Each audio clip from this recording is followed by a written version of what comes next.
Okay, I'm gonna be looking like off in the wrong direction as I'm filming this because I'm working and filming too, but we're gonna talk about COVID and COVID long haulers and how it's not getting enough attention because someone in my support group on Facebook brought this up and I thought, this person is entirely correct. Nobody is talking about this enough. There is not enough media coverage about this. And why? And how do we get it out there? And I'm trying to brainstorm about it, but I can't seem to come up with a way to make it happen. A person like me who starts a YouTube channel who has like 5 subscribers, how do you get it out there? How do you push it to where people talk about it? Well, we have this Facebook group who has a ton of people in there. If I tell them I have a YouTube channel, they don't know me. They don't know that I have good intentions behind this for showing the life of what being a person with long haulers syndrome is really like. But that's all I'm trying to do.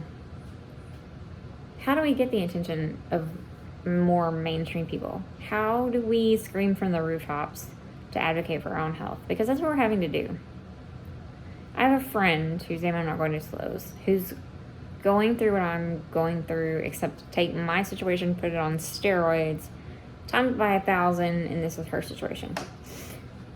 She went to a rheumatologist, and rheumatologists are brilliant. They are the ones who diagnose autoimmune.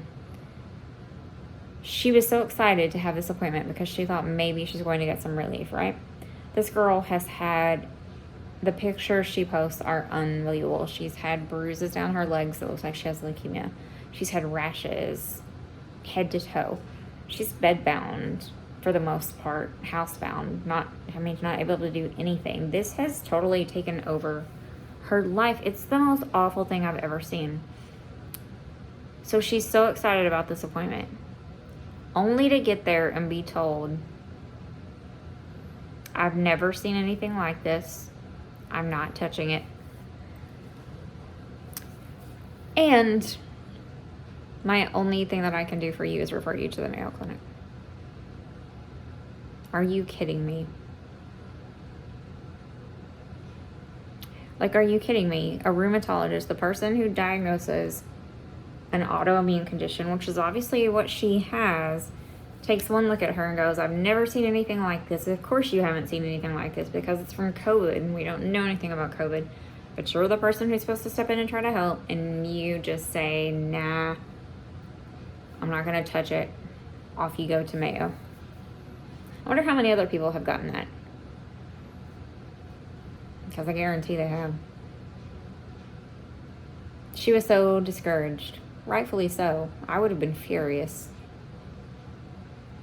I have a theory behind all this. I'm not a clinician. I'm not a doctor. I'm not a nurse. I'm not anybody who knows anything in any way. I do know what I've gone through. I do know what my body has gone through. I do know what I've experienced. I do know what has helped me. I do know what has hindered me. I think that at some point there is going to be an autoimmune condition specifically named from COVID. I think they called it long haulers because they knew we were going to be carrying this around probably forever. And, there's lupus, there's fibromyalgia, that chronic fatigue syndrome in and of itself is a autoimmune. There's so many autoimmune diseases. It's wild when you start researching them all. I think after COVID, they're going to find and name an autoimmune condition specifically tied to COVID. You have to have had COVID to have this autoimmune condition, and all of us floating around that are in our situation have it. That's my theory. In a few years, I could be proven right or wrong. But I bet some doctor somewhere is already working on it. Just nobody wants to touch it. And part of the reason they don't want to touch some people's situations is because some people bring up the vaccine, which is the most controversial taboo topic in the world right now. The minute you say anything related to the vaccine in healthcare, you're like blacklisted. The doctors don't want to hear it. They don't want to talk about it. You're just shut down. And I work in healthcare. I was in 3 emergency rooms in less than 2 weeks. These are emergency rooms that are people that I call on regularly. These people I consider friends. They're almost coworkers, almost. My experiences weren't great. Just like the experiences of the people in my Facebook support groups. Oh, well, your labs are normal. You're totally fine. You need to not have so much stress. Excuse me?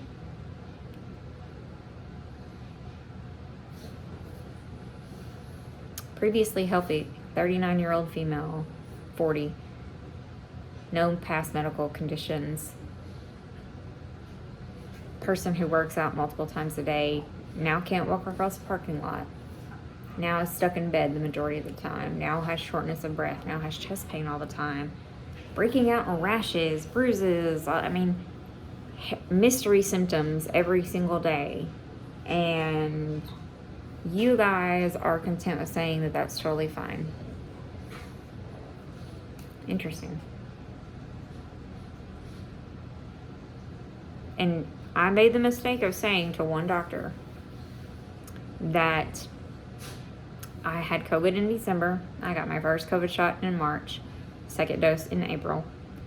In May was when my health tanked and continued to tank. And he stopped the conversation right there.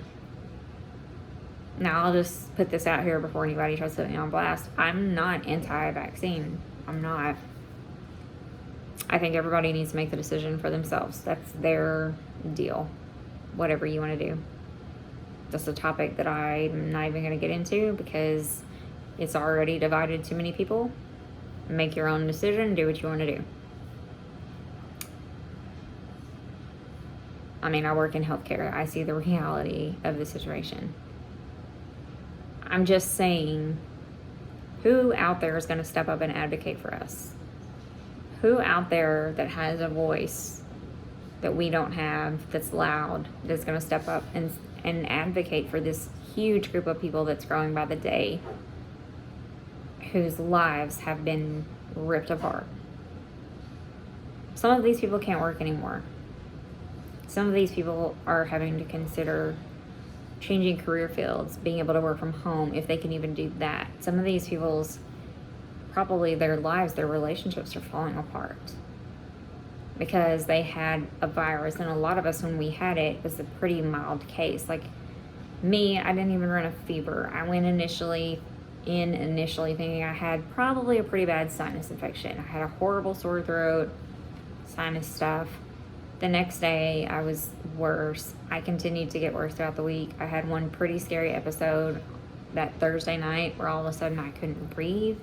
I sent my doctor a message and she said, you need to come in tomorrow, get retested. I did. That's when they confirmed it was COVID. I had the COVID fatigue for sure. And I had the headaches. That was the worst part of it for me. Was I incredibly ill by any means? No. It was this after part that has gotten so wild and so out of control, and that's what other people are saying too. But nobody's speaking up for us. Nobody's saying anything. So how do we get it out there? You know, the mainstream media, what are they going to do with it? Talk show hosts, I mean, I'm not even going to get into them either. Like, how do we get it out there?